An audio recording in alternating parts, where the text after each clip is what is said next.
Yeah, thank you, Nevedita, for providing us with an intuitive, Indian and South Asia perspective. And obviously from, Susan's reflections, we are continuously seeing some commonalities in some of these challenges. Obviously, I'll come back to you a little later to also talk a little bit about, what approaches are actually working, or rather, should I say, innovative approaches. But now, I'm going to take the opportunity of introducing our next speaker, Ms. Olga Galindo, who's the Executive Director of Vicuenca Corporation. And please pardon me for any mispronunciations of any Spanish words. I took a crash course this morning in trying to pronounce some of these words, so bear with me. Yeah. So Ms. Olga Galindo is the Executive Director of the Vivo Cuenca Corporation Water Fund for the Chinchina River Basin in Caldas, Colombia. She has served as the head of planning for the Western Andes Territorial Directorate of the National System of Natural Parks in Colombia. She's also a consultant to the Ministry of the Environment and Sustainable Development, and also a coordinator of the Department System of Protected Areas Incorporated in Caldas Territorial Environmental Authority. Olga has been the director of several civil society organizations and provided technical assistance to the International Center for the Investigation of the El Nino phenomenon in regional programs in Latin America. She holds a medical degree in zoo technician and veterinary medicine, and a master's degree in regional development in territory planning. Please join me in welcoming Olga to the panel. Yeah. So, a question for you, Olga, very much focused on the Colombian Water Fund, which is effectively a sustainable, long-term and locally owned and led financial mechanism in the water sector in Colombia, and more broadly in Latin America and other parts of the world. So my question to you is around, could you tell us a bit more around the key elements in the Water Fund mechanism to unlock finance?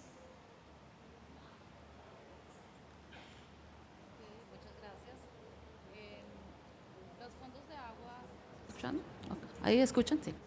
Los fondos de agua son mecanismos que se han venido trabajando en diversas partes del país, en Colombia y Latinoamérica. Y de por sí el concepto de los fondos de agua arroja dos elementos que son muy claves para desbloquear las finanzas locales. El primero es que la figura es una figura a largo plazo. ¿Eso qué significa? Que yo voy a poder tener unas acciones planificadas. Estas acciones planificadas las voy a poder implementar en los territorios o en donde puedo tener resultados mucho más eficientes. Y tercero, me permite monitorear. Digamos que eso rompe un poco como la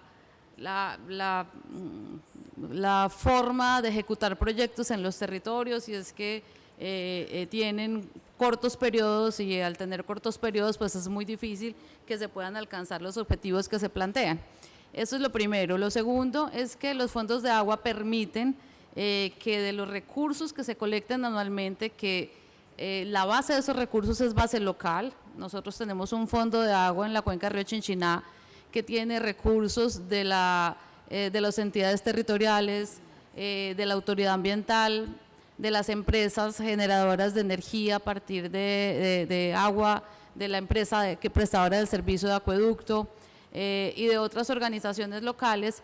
Entonces, digamos, ahí ya tenemos una base financiera, y en ese recurso nos permite que podamos capitalizar, es decir, ahorrar parte de ese recurso que nosotros recogemos anualmente, para que en los momentos en que tengamos discontinuidad en los aportes, pues podamos asegurar las intervenciones. Estos dos elementos, digamos que ya facilitan mucho la inversión. Ahora, hay otros, voy a dar un ejemplo de unos temas adicionales que nosotros hemos identificado en el territorio, que son muy útiles para que se puedan desbloquear estas finanzas, y es que en nuestro país, en Colombia, por ejemplo, hay una norma que dice que todos los gobiernos locales deben de destinar mínimo el 1% de los ingresos corrientes, es decir, de lo que reciben por impuestos o por servicios, los gobiernos locales deben destinar mínimo el 1% en inversiones ambientales. Eso como norma es una muy buena alternativa. Lo que sucede es que los gobiernos locales tienen poca capacidad para poder hacer esas inversiones de manera eficiente, primero porque las deben ejecutar en unos periodos muy cortos, y segundo porque esas destinaciones que pueden ser para compras de predios o para pagar incentivos a través de esquemas de pago por servicios ambientales, pues son insuficientes los recursos que tienen los gobiernos locales. Un fondo de agua, ¿qué hace? ¿O qué hacemos nosotros con este instrumento económico?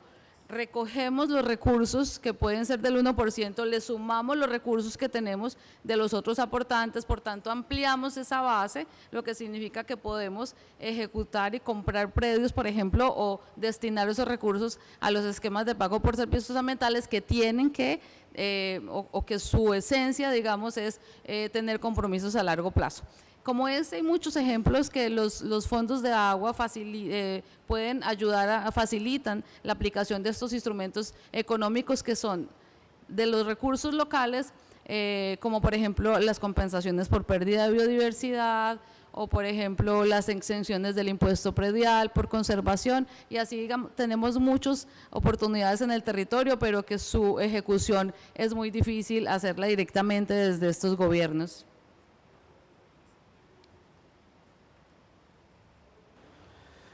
Yeah, thank you very much, Olga. I think that was very insightful, and we got to learn more about the key elements of the water funding mechanism. I think one interesting thing that also stands out for me is, as you mentioned, I think the need for long-term financing is crucial. I think which speaks to one of the key principles of local adaptation, of ensuring that finance is predictable in order to realize effective locally led climate action. So thank you for that. I will now move on to our fourth panelist, Mr. Carl Aribebe, who is the Chief Operations Officer of the Environmental Investment Fund of Namibia. So Mr. Carl is a Namibian citizen with extensive experience in environmental and sustainable development issues. Having started his career in 1992, he holds 30 years of experience, during which he worked for national NGOs, international environmental NGOs, UN agencies, and the Namibian government. He is presently employed by the Environment Investment Fund of Namibia, where he has served as the Chief Operations Officer since 2013. Carl holds a Bachelor of Arts degree in Sociology from the University of Namibia and a Master's of Sciences degree in Integrating Conservation and Development Programs for the University of Wales. Please kindly welcome me and join me rather in welcoming Carl to this panel. Thank you, and thanks for having me. I'm not sure if he's really speaking about me. Yeah, thank you, Carl. And so my question to you very much revolves around, a report that was published, last year in June, particularly, around your journey, or the journey of the Environmental Investment Fund with the Green Climate Fund, and including, particularly, a project under the Enhanced Direct Access pilot, which is titled Empower to Adapt, Creating Climate Change Resilient Livelihoods Through Community-Based Natural Resource Management in Namibia. So my question to you is basically, what stands out for you as a key reflection related to how communities can be empowered, particularly to lead their own adaptation initiatives? And also a second part to this question is, how has the EIF included gender, and social aspect, or rather, how have these been made a priority in, the programming, the financial programming in general? Over to you, Carl. Thank you. Yeah, I come from Namibia. Sorry, I'm battling a sore throat, but I'll give it my my best. Yeah, I come from Namibia, a small country on the southwestern coast of Africa. I work for the EIF, Environmental Investment Fund, a state-owned entity only 10 years old now in its operations. And we've been implementing a project through GCF's Enhanced Direct Access window, the project that is actually concluding by end of this month, for which we'll be doing terminal evaluation early next year. This project has basically ticked all the boxes, in our opinion, of what a locally led adaptation action would represent, at least in the context of our country. The project, again, has been programmed against the backdrop of a very supportive and very enabling national legal framework, and also a very strong community-level institutional base. So in my country, the issue, the sector of environmental management and rural development has been democratized. We call it democratized, but it's been devolved way back in 1996, that by the time we were programming this project, we found ready-made self-governing community-level institutions that were already managing and benefiting from wildlife, forestry, water, and tourism rights for close to 20 years by then. So we found a local self-governing institutions that we could work with. And there was also a network of civil society stakeholders who were in good partnership, supporting partnership with the government as well as the CBOs. So we basically joined a moving bandwagon when we started programming this project. We also found, by the time we started, a very recent national level, but fairly decentralized vulnerability assessment report. By then dated 2011 and has since been updated 2018, which basically looked at different regions. What are the climate change threats that local communities within the areas of the CBOs are experiencing, and what are the options that they have identified, basically in collaboration with the government. And the package that we developed for this Enhanced Direct Access project basically looked at taking low-hanging fruits from the threats, the most serious threats that were identified, and most responses, adaptation responses to those threats. And the structure of that project was, although in GCF terms, EDA devolves decision-making to the national level under the leadership of nationally designated authorities. We took the step lower to subnational level, where the CBOs basically determined, okay, we want to access this pot of money to address this need. We've determined it ourselves, and we want to manage some of the financing ourselves. So we were able to provide funding directly to the CBOs.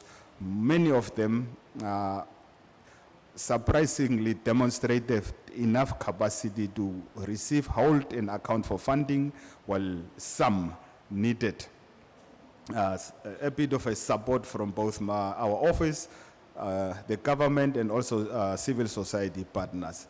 So in that respect, we are very aware that not many countries have that level of devolution and democratization when it comes to CBOs and decision-making in responding to environmental and climate change challenges, but that's the environment under which Namibia implemented this GCF investment.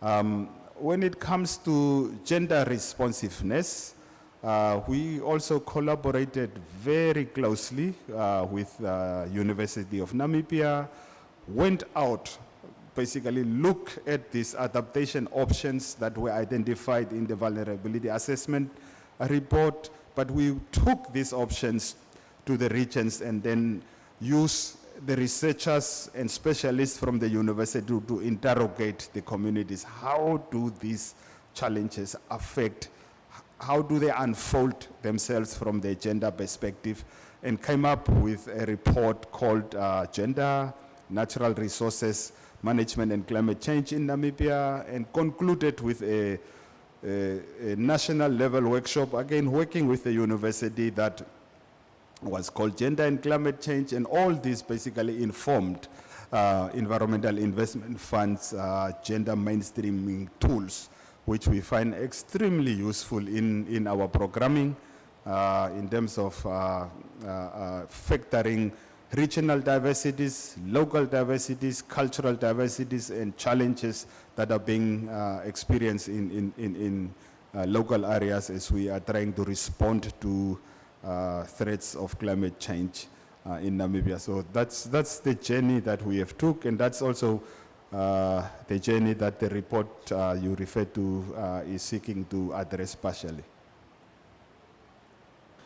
Yeah, thank you, Carl, for that very exciting response. I think it's really interesting and intriguing to see the devolution of power and finance to the local level in practice.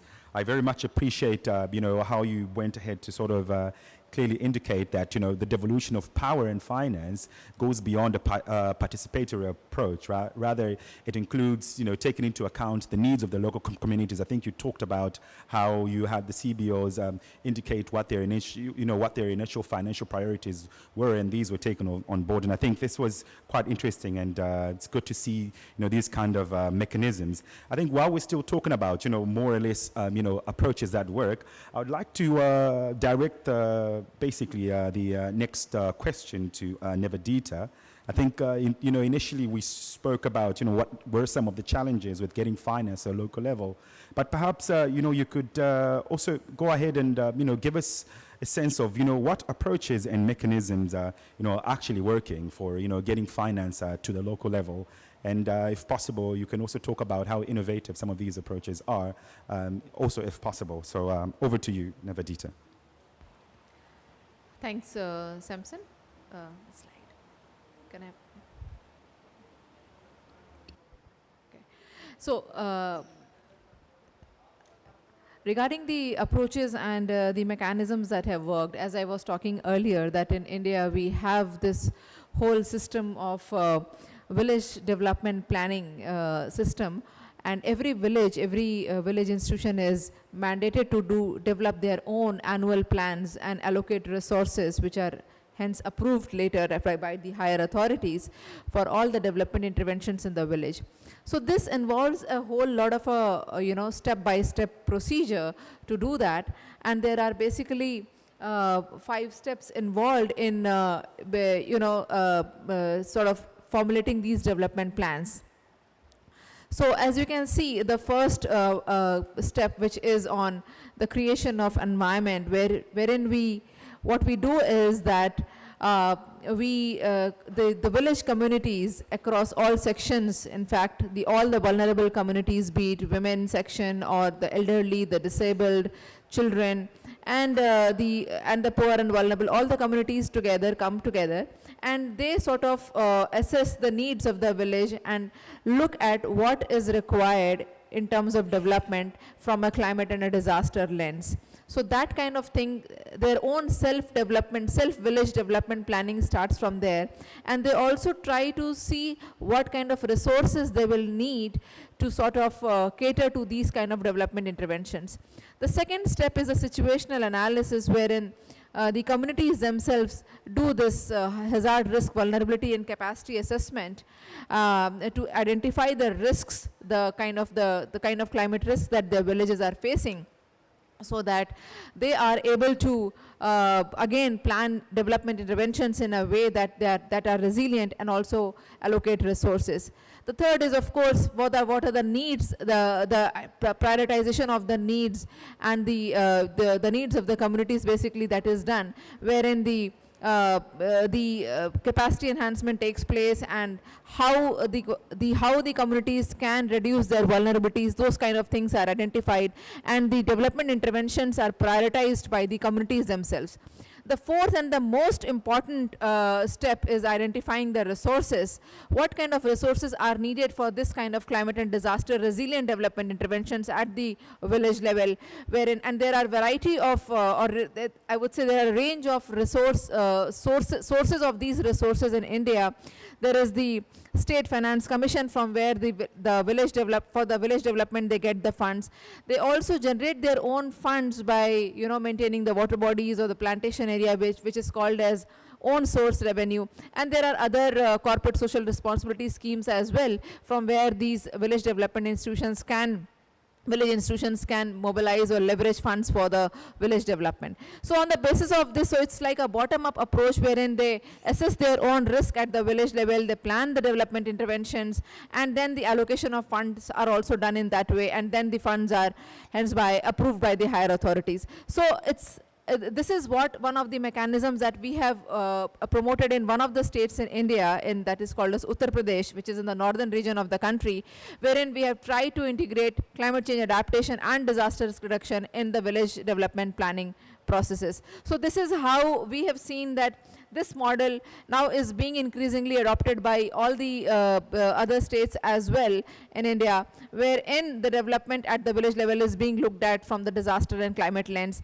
and the fund allocations are sort of being made by the villages themselves accordingly. So one of the approaches that we have implemented, Samson, is this. I'll be happy to answer any question. Thank you. Yeah, thank you very much, Nivedita. I think that was extremely useful to hear more intuitively about, some of these funding mechanisms and approaches. I think while we're still talking about approaches, I would like to quickly move on to Olga. So this next question is directed towards you. And I think you had touched a little bit on this, particularly around the approaches the Water Fund, integrates, or rather works on in the context of local-led adaptation. But I think it would be good for you to expand a little bit more on that, and if you can also talk about how some of these approaches include or integrate a gender equity and social inclusive perspective. Over to you.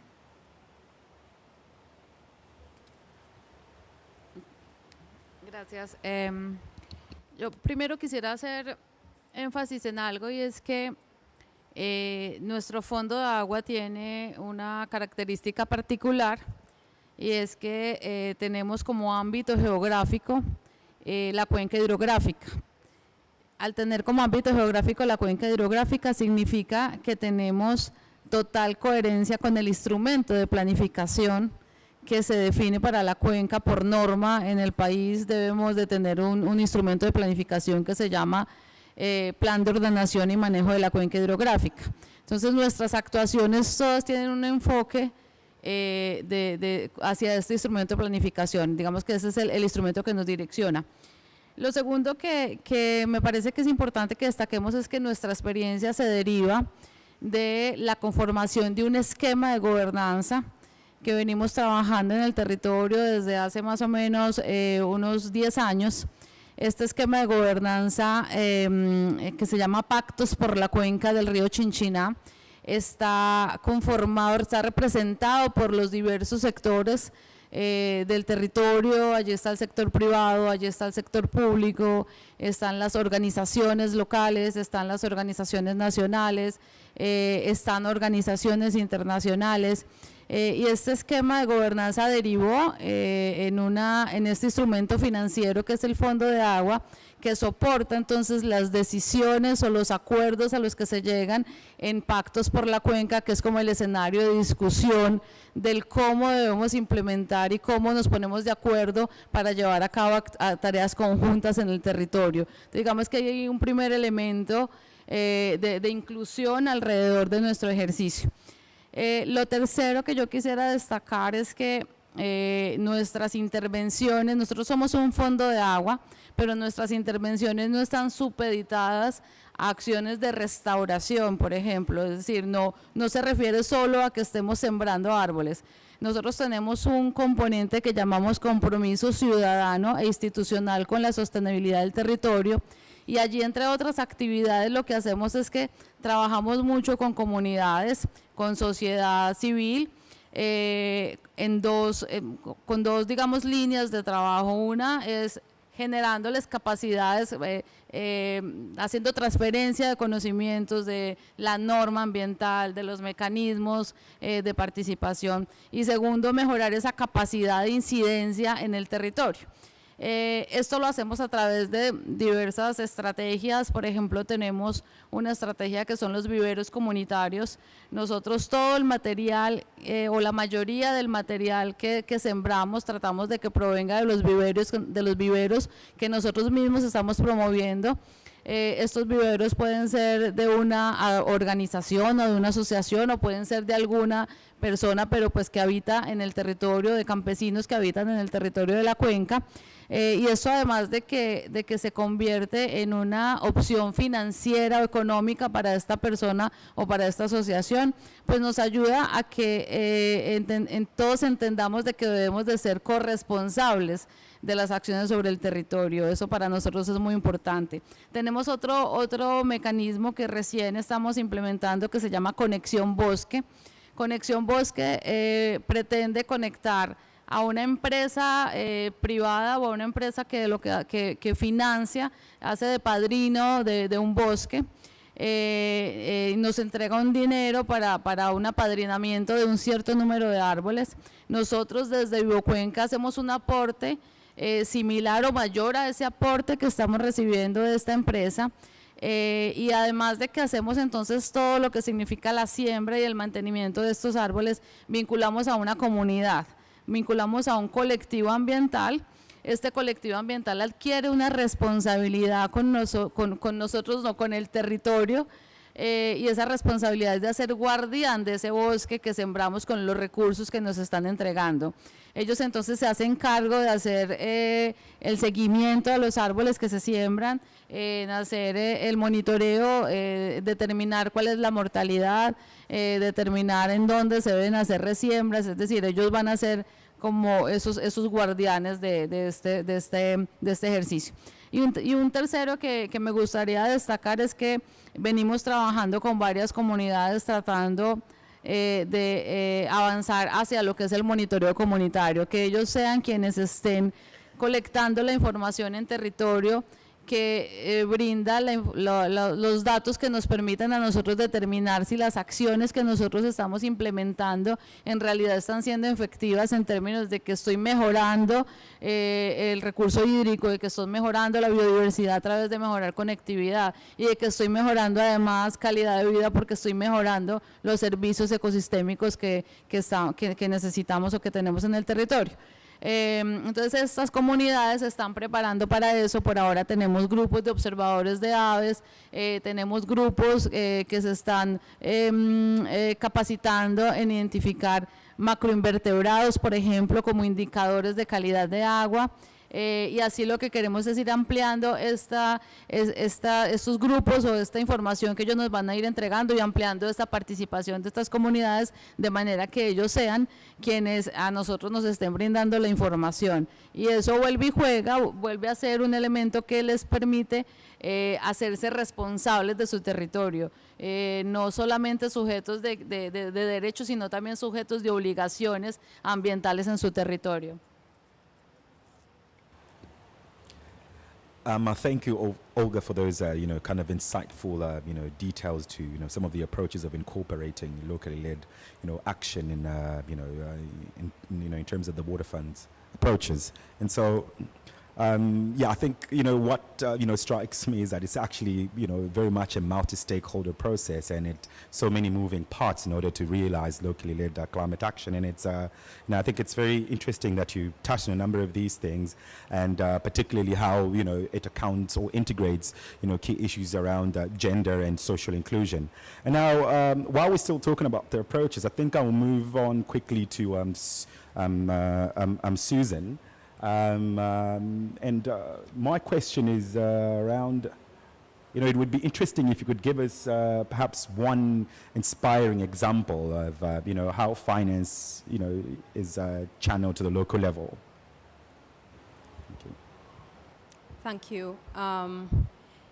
I'd like to speak to an example that we are implementing as a country as part of the LDC vision to turn around the 10% of finance going to the local level to 70%.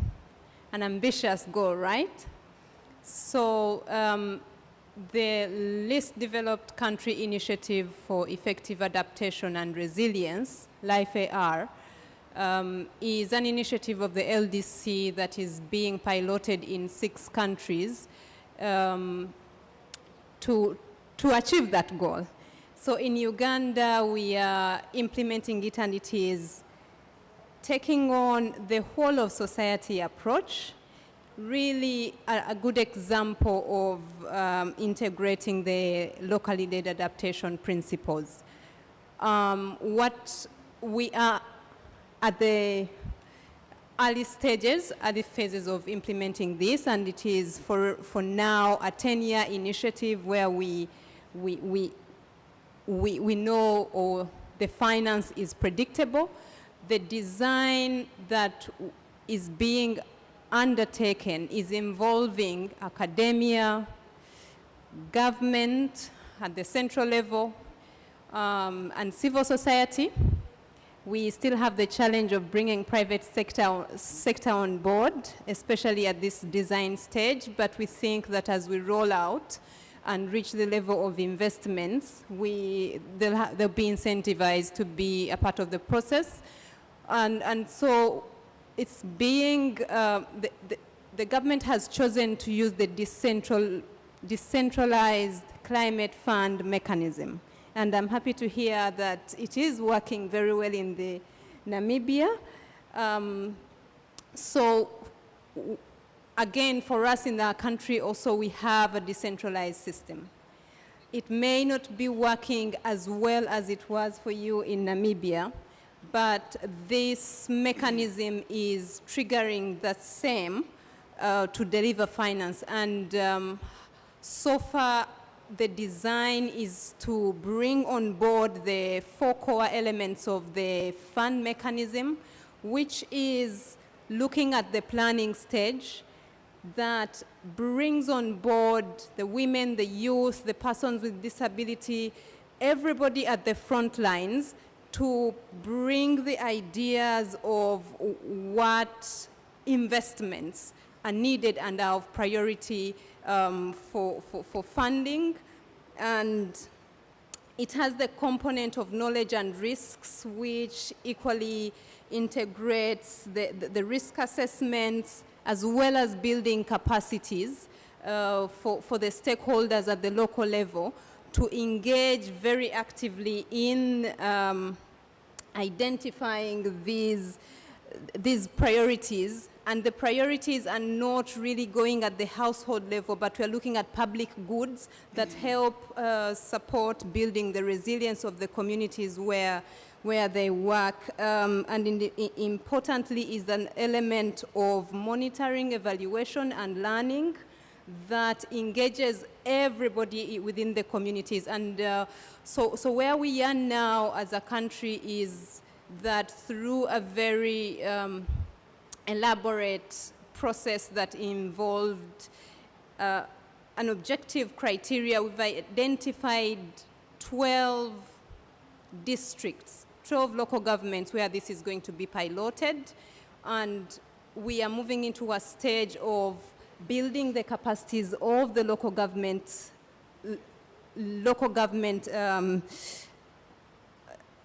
staff to engage with the process and start mobilizing and engaging the communities that are vulnerable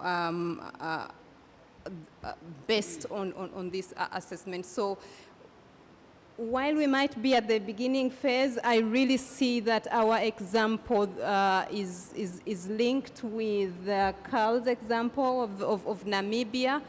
And we are looking at this as an opportunity to also hopefully utilize more actively our national implementing entity. And I'm so happy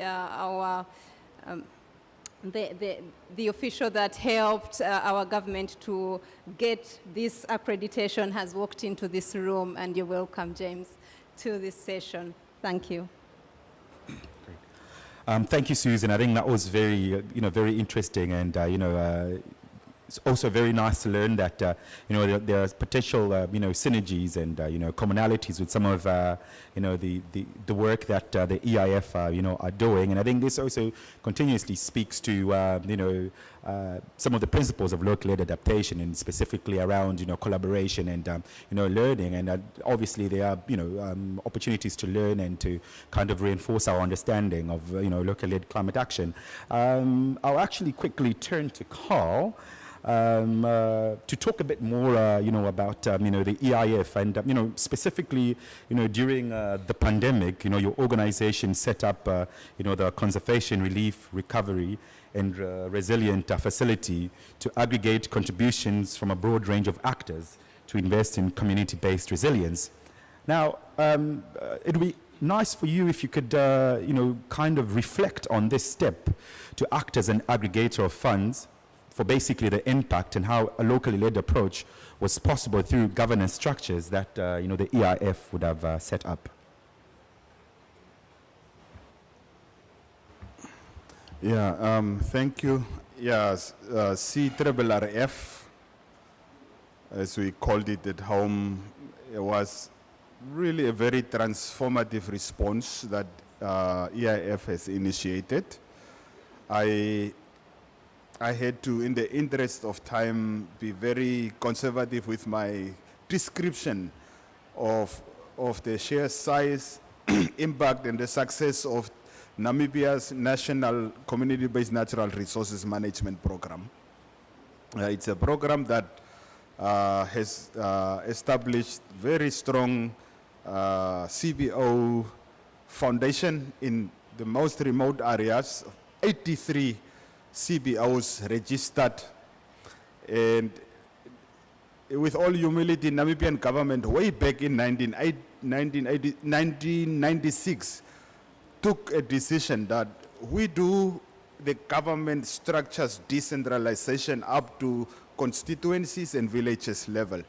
That's how government will decentralize. But then for the management of environment and natural resources, they created a law that says if you define a geographic area as a CBO, if you define your membership a geographic area and convince the government that you can manage yourself without our interference, we will devolve rights, certain rights to you to manage your environment. That was very unprecedented at that stage, and also fairly radical as we speak. Slightly different from decentralization and devolution of government structures, but it's total devolution to non-state entities' rights and responsibilities to manage and benefit from the natural environment. So those are the CBOs that we found ready-made to deliver locally led adaptation funding to, for them to address within their membership bases and within the geographic areas they have been registered for. With the advent of COVID, tourism being the major source of income for these CBOs, overnight that source of income dried up. But in the meantime, lot of climate change funding that EIF and the government personally leveraged were invested in those areas that would basically come to complete standstill. So EIF brought a number of stakeholders around the table and put a small envelope on the table and said, colleagues, stakeholders, do you also see the threat that we see, that if guys who are looking after the black rhino are unable to do their patrols, for example, if guys are monitoring climate change impacts on the local level no longer are able to go out and do their readings, weather readings and those, we are facing a problem. So to keep things going during the lockdowns, we are putting so much on the table. How much are you prepared to put on the table?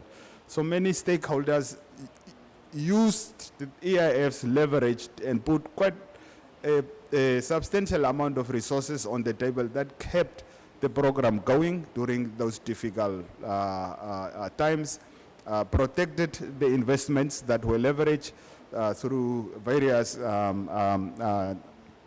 development partners, including the GCF, and managed to save the national CPNM program to the point that it was able to rebound with minimal impact last year. Some jobs have been lost, but not to the degree that it would have been lost had there been no intervention. So this is, it has taken care of and protected some climate change adaptation interventions, but it has also saved massive biodiversity protection interventions that Namibian government had started way back in early 1990s, and EIF was just a catalyst in this whole arrangement. I'm happy to discuss that with the colleagues at some other stage, but that's what CRRF was, and then EIF basically used its financial management and delivery infrastructure that we have up to the most remote area to be delivering the financial resources and then support services that came during the COVID lockdowns. Thank you very much, Carl. And I think, one thing that was quite interesting to hear was, when you talked about scaling locally led adaptation. And while I still have you, I've got a very quick follow-up question around if we were to assume, that direct access is important for scaling up locally led climate action, how would we grow the opportunities for other entities in order for them to succeed at channeling, climate finance? If you could just briefly comment on that, that would be good. Yeah, with the support of our government, we really believe that other arrangements of accessing climate change funding should be seen as interim arrangements. But the ultimate arrangement is direct access. As many as possible national direct access entities being support each other at the regional scale, maybe at continental scale, to meet the requirements of various funding entities to be able to access climate change adaptation funding directly. In our humble efforts, we are, as EIF, playing a critical role, collaborating with other partners in the Southern Africa region, in a network that SSN plays a critical role under, but also at bilateral level. This year alone, we've hosted aspiring entities from Eswatini twice, Botswana, our neighboring countries, Botswana, Eswatini, Zimbabwe, and also Angola. Personally, I worked with Angolan NDAs personally, looking at how one can advise them and support them to access climate change funding directly. So that is something that EIF is very passionate about, and that is something that our government has taken a principled stance about, that funding should be accessed directly. Entities must support each other at whatever level they need to support each other to have a groundswell of national entities around to access and deliver funding locally. Thank you very much, Carl. I'll quickly, in the interest of time, I'll quickly turn to Olga. And, I think very interesting conversations. Probably my final question to you. I think it would be interesting if you could just quickly or briefly, comment on, some of the innovative opportunities, to finance, local-led, action within, the water fund. Speaking about, for instance, blended finance among other instruments and mechanisms. Thank you. Yo creo que aquí hay algo que se destaca, y es que los fondos de agua brindan la oportunidad de tener recursos mixtos en un solo lugar, es decir, nosotros tenemos recursos privados, recursos públicos en una sola bolsa. Eso facilita que además se consoliden y que puedan servir de contraparte para poder tener recursos de cooperación, por ejemplo. Nosotros tenemos algunos proyectos de cooperación que nos exigen que tengamos, o que el requerimiento para que nos puedan llegar recursos sea que tengamos que garantizar $3 por cada dólar que nos llega de cooperación. Eso no lo lograríamos de no ser porque hacemos parte de este colectivo y que entre el colectivo se recogen todos los recursos para poder garantizar esas contrapartes. Eso, digamos que para nosotros ha sido pues supremamente exitoso poder tener esa oportunidad.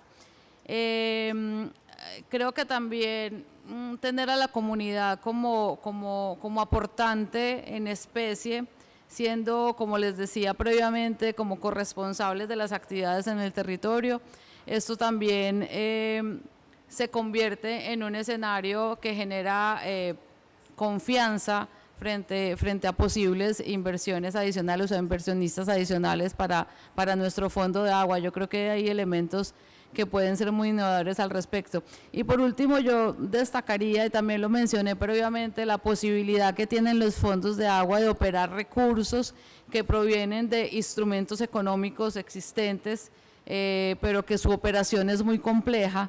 Y ahí yo creo que los fondos, no solo Vivo Cuenca, sino todos los otros fondos de agua han podido y han sabido aprovechar esta oportunidad de operar estos recursos, además generándole a los territorios unos escenarios de confianza, porque finalmente los fondos de agua pues actúan con total transparencia en estas inversiones. La inversión respecto a lo que se recibe de los fondos de agua, en el caso nuestro es, nosotros por cada 100 pesos que recibimos guardamos 5 para el ahorro que les decía, y los otros 95 van directamente a inversión ambiental en el territorio. Es decir, aquí no hay un porcentaje de administración, y eso pues hace que sea mucho más efectiva las inversiones. Yo creo que estos son como las oportunidades que nosotros, algunas de las oportunidades que nosotros hemos podido aprovechar en el territorio y que hemos identificado que nos han dado unos resultados muy interesantes y que por tanto han hecho que gracias a esto pues tengamos apoyos adicionales a los que empezamos a tener hace 5 años. Gracias. Thank you very much, Olga. Yeah, that was very, very useful.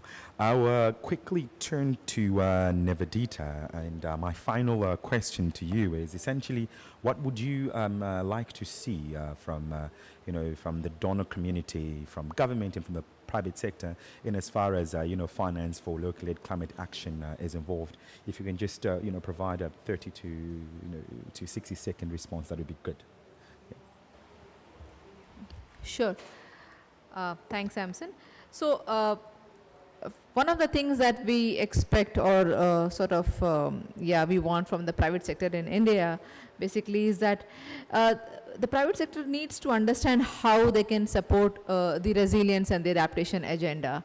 That kind of an understanding is still a bit lacking, what we have seen so far. And their literacy on climate change is very low, or I mean the ground realities, or how the climate actions can be localized, those kind of things we find it a little missing there. In India, we also have the something called as corporate social responsibilities, which is basically a huge potential funding resource and a source which can be tapped and leveraged for climate action. So that is something that we would like to see, that the corporate companies through their CSR funding come forward for the resilience and adaptation agenda for localizing climate actions. And one more thing that we want to see is that the finance, which is actually it's a money, I mean, it's not the money of today, but it's also something that is generated for future. Like if we invest in plantation, or if we invest in some water body related activities which can generate income, then that becomes the money for tomorrow as well, so the resource for tomorrow as well. So those kind of things also need to be promoted, and that kind of literacy needs to be sort of inbuilt in the stakeholders and at the community level, so that the funding, the flow of funds and climate finance is a little more smooth, and it goes where it has to go for the actual agenda. So just a few pointers from my side, Samson. Thank you very much, Navadita. And my final question to Suzanne is, could you give a quick reflection also on what essentially needs to happen to catalyze and scale climate finance for locally led climate action? If you can do that in 30 seconds to a minute, that would be great. Come on, Sam. Well, thank you for the question. I first wanted to point out that with the Life AR, the delivery channel, at the moment, we have an interesting mechanism where an NGO, my NGO, is supporting the government to roll out the financing for Life AR. And in future, the plan is for the central government to receive the funds and then channel it to the local governments and down to the communities or to the public investments. What I think in relation to your point is we need to strengthen collaborations, and that will leverage the strengths that we have at the different levels. The example of Life AR, for example, shows how leveraging collaborations is attracting increased financing. We are at the moment working with universities across all the six countries to handle the capacity building element. So we do not have to fly in consultants, but work with existing capacities. We are supported at the moment by IIED, mentioned here already, that is equally supporting at the global level to attract or mobilize the finance, which combined with the capacity building, we believe we are going to catalyze our capacities to access funds through the direct access channel that Carl here is speaking about.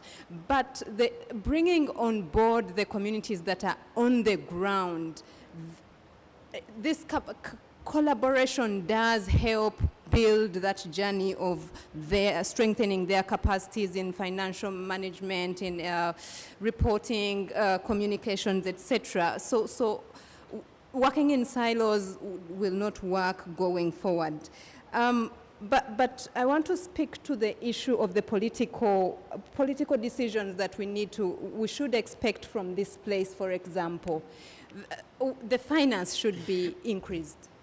Very, very, very important. And there is need to expand the grant element.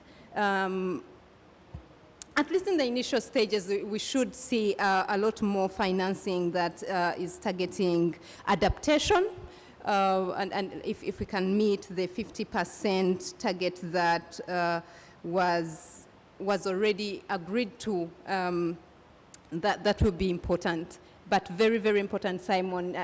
My thoughts have been a little scattered because of your few seconds to me, is to end with easing the conditions for accessing the finance. That is very critical to ensure that finance reaches the local level. Thank you. Thank you very much, Susan, and my apologies once again for limiting your time. So this effectively concludes the few questions that I had, and please join me in applauding the panelists. Yeah. In the interest of time, I think, what's an event without, getting the opportunity to ask some questions, right? So I think we could take one round of questions, and there's also an opportunity to further engage with some of the panelists after the event. And so I open up the floor for questions, if any.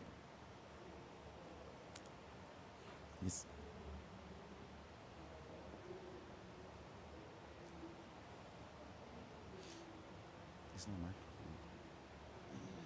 Do we have a microphone? Okay. Thank you.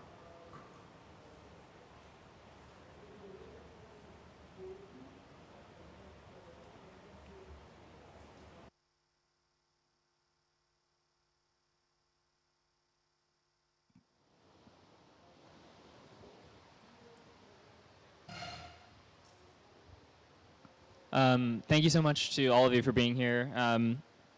My name is Jared. I'm an observer here from the University of Michigan in the US.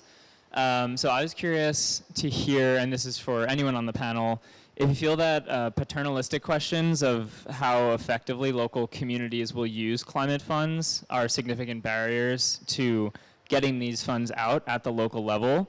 And if so, how do you address this? And also, if so, if there's pressure to adapt projects to best fit the desires of the funders rather than doing what a community actually thinks is best, how you incorporate that into your strategies to help the communities as much as possible.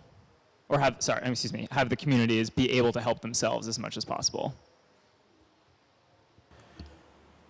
I think we could have another question as well, Emma, just to bundle them, and then we could distribute them evenly to see who responds to what. Yeah, any other questions? There's also an opportunity to engage further with the panelists after this. And so, there's another question, Emma. Thanks very much. That was really fascinating.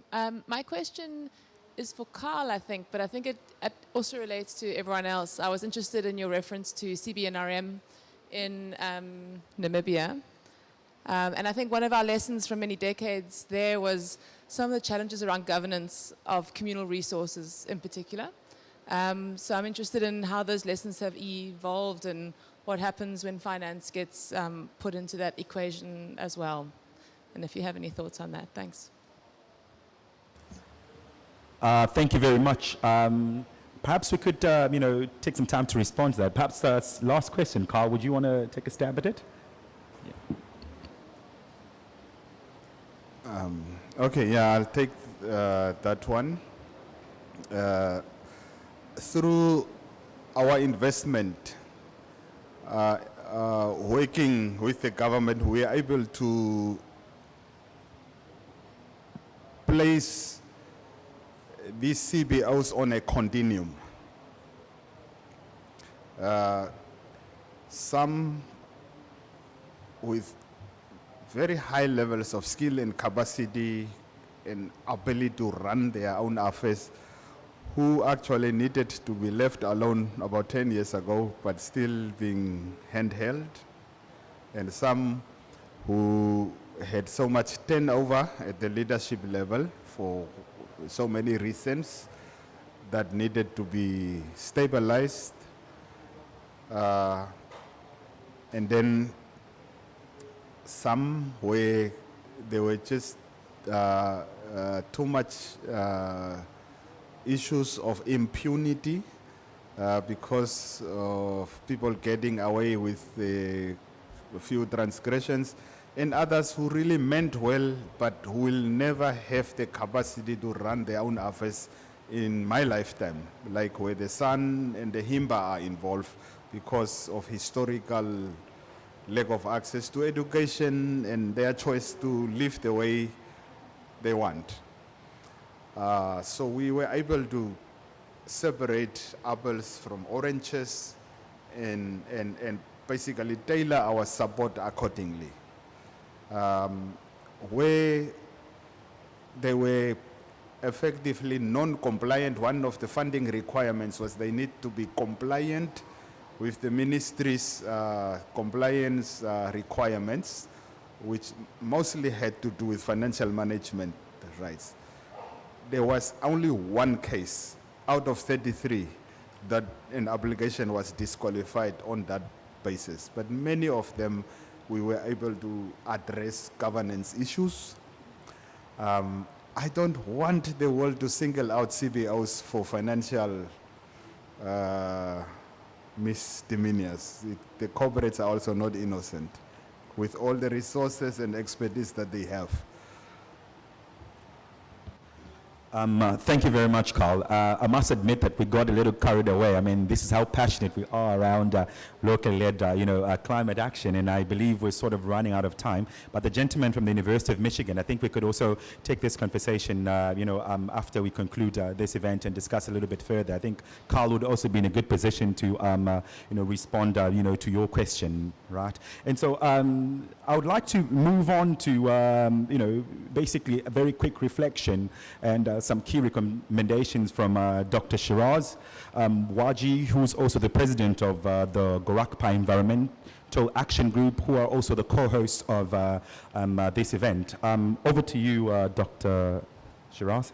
Thank you, Samson. I'll be very brief. Actually, I know the limitation of the time that is also very limited. So some of the things actually which was emerging from the panelists while they were talking. One is that, there is a uniformity in terms of the challenges and the approaches in terms of managing the resources for the local adaptive actions. And whether it is Africa or it is Asia or it is Latin America, there are a lot of similarity in the challenges. One of the issue actually which I wish to reflect here is also that risk and vulnerabilities are not homogeneous. And there is a lot of heterogeneity, that is coming across the panelists, that how this heterogeneity can be addressed for the locally adaptive actions and how the resources can be invested in a mechanism or in a way that it reaches to the most vulnerable communities.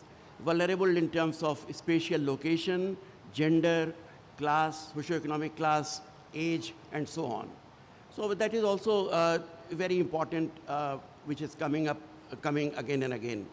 The second point actually which I would like to reflect here is also that empowerment of the community is very important in terms of mobilizing the resources or investment of the resources, so that it is according to the local aspirations and the local priorities rather than top-down approach where a policy is made and an implementation mechanism is delivered to the local level. And the devolution of power is also mentioned by various panelists, that how devolution is important, so that the empowered community can break those barriers which Samson was mentioning earlier, the political boundaries or the administrative boundaries, the whole complexity of the resources which exist. So that is, if I take an example of the money which is available for insurance, it's a huge task for a small and marginal or the women farmer to take that claim of the insurance in any developing country. At least in India, that is the reality. If you go for the crop insurance or anything, it is a Herculean task to get that resource. The third point is how to make the resources resilient. And there the panelists also talked, Nimita also talked, and Susan, that how the development and resilient can be converged. And that is also very important for the local adaptive actions, that this convergence of development and resilient actions is very important. And we know a number of mechanisms where developmental resources have been invested in a way that it has not helped adaptation, but it has gone against the adaptation. So that has to be, is a caution for the investment and using the developmental resources. Public-private partnership is also quite important, and Nimita also mentioned about this whole CSR fund which is available, almost 2.5% of the benefits or the profits which has to be invested. So the private investment have to be made in a way that it helps adaptation and resilience rather than exploiting the resources and the natural ecosystems. The fourth point here will be that there is a lot of opportunity of generating resources. So not only depending on the outside resources, but also generating resources. And this is also in terms of long-term, what Olga was mentioning, that is a long-term solution is also very important. So resource investment is not only for the direct resilient action, but it also supports kind of long-term solution and the long-term action. And number of mechanisms are available where a win-win situation is possible in the green growth of a village or a city and the resilient action. So the resource generation is also quite important in terms of the community empowerment. That is also one point which I would like to share here. And the last but one point is that the complementarity of the resources, what Carl was also mentioning and Susan also mentioned, is that how the complementarity of the resources for a common pool of actions which are required at the local level is very important, which comes across sectors both horizontally and vertically. So, I mean, it is not only the national level, but sub-national level, and ultimately coming down to the village level or the ward level or the city level. And at the same time, different sectors, they work together so that the cross-sectoral linkages are ensured. And finally, what I could hear is that resilient resources are not, they become if invested properly or appropriately. So thank you so much for very enriching experiences which was coming up here. Thank you so much. Thank you very much, Dr. Waji, for these enlightening reflections. And in closing, I would like to thank all our panelists for taking the time to joining us for this session. I think you've made this session highly enriching, sharing very diverse opinions and perspective, both across geography and scale. And I just want to say once again, really thank you for taking the time to join us. And for our esteemed audience, also thank you for coming to this session. I know there's so many things happening, and yeah, I'm glad that you were able to join us. And finally, for SN team that have spent a lot of time trying to put together this event, lots of back and forth. This is great work, and I'm glad that we managed to pull this off. If you can just raise your hands for the crowd to clap for you. And session is officially closed. Thank you, everyone.